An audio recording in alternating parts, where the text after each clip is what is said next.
ബജറ്റിലെ ഭൂപരിഷ്കരണം വിശുദ്ധ പശുവാണെന്ന അഭിപ്രായം തങ്ങൾക്കില്ലെന്ന് എം.എൽ.എ. കെ രാജൻ. കാലത്തിന് അനുസൃതമായ മാറ്റങ്ങൾ ഉണ്ടാകണം. റിയൽ എസ്റ്റേറ്റ് മാഫിയയെ സഹായിക്കാനുള്ള നീക്കമാണോ രണ്ടാം ഭൂപരിഷ്കരണമെന്ന് സംശയിക്കേണ്ടി വരുമെന്നും കെ രാജൻ പറഞ്ഞു.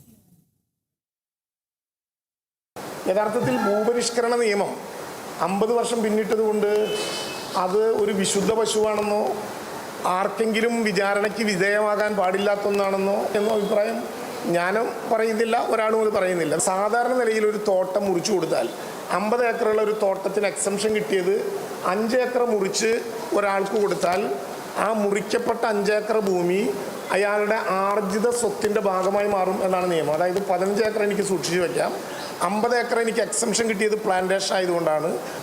ഇത് കേരളത്തിൽ കഴിഞ്ഞ കുറേ കാലങ്ങളായി തോട്ടഭൂമി മുറിച്ച് വിറ്റ് നിയമപരമായി സ്ഥിരീകരിക്കാൻ പറ്റാത്ത ആളുകൾക്ക് ആ ഭൂമി സ്ഥിരീകരിക്കാൻ വേണ്ടി കൊടുക്കുന്ന വലിയ കച്ചവടത്തിൻ്റെ വഴിയൊരുക്കലാണ് എന്ന് വളരെ ഗൗരവമായി നാം കാണേണ്ടതുണ്ട്.